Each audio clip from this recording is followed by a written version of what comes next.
Hello friend, इस video में हम मॉडर्न इंडियन हिस्ट्री का पार्ट 3 जिसमें हम ब्रिटिश इंडिया क्राउन और कंपनी रूल के बारे में डिस्कस करेंगे, जो 1757 से लेकर 1947 तक का जो हिस्ट्री रहा।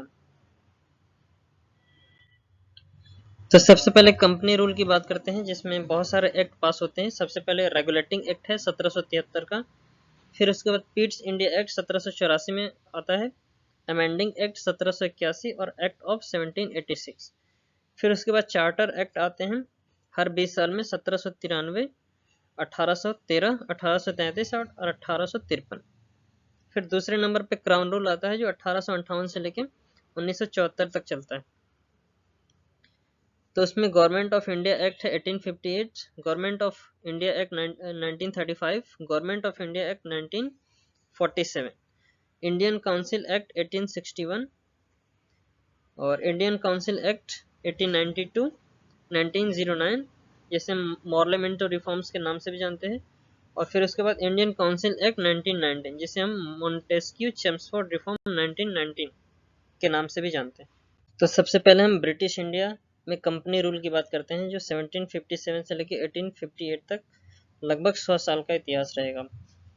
तो इसमें सबसे पहले बैटल ऑफ प्लासी की बात करें तो 23 जून 1757 को बैटल ऑफ प्लासी होता है।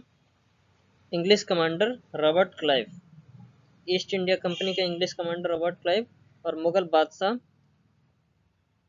सिराजुद्दौला के बीच में, जिसमें रॉबर्ट क्लाइव की जीत होती है, क्योंकि मीर जाफर जो कि एक कमांडर था सिराजुद्दौला का, वो सिराजुद्दौला के against English east India company Robert Clive की तरफ से लड़ता है छल से, और इस वजह से सिराजुद्दौला की इसमें हार हो जाती है। बैटल ऑफ प्लासी के बाद बैटल ऑफ बक्सर 1764 में होता है, ब्रिटिश फोर्स और मुगल बादशाह के अलाइड फोर्स के बीच में।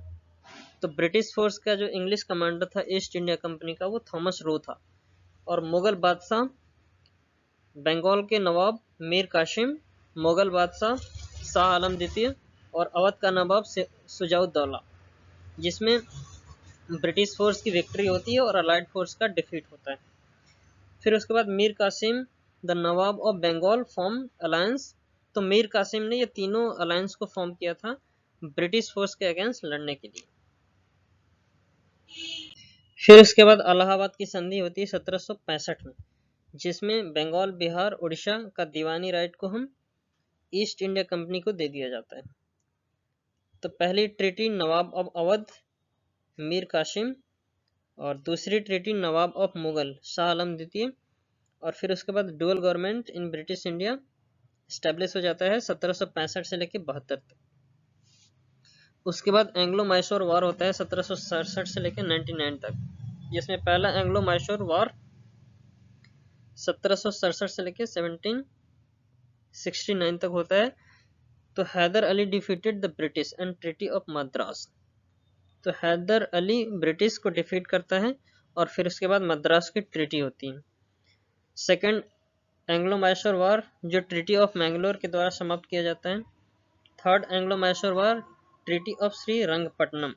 और फोर्थ एंग्लो मैसूर वॉर जो 1799 में होता है, जिसमें Lord Wellesley attacked and defeat Tipu Sultan.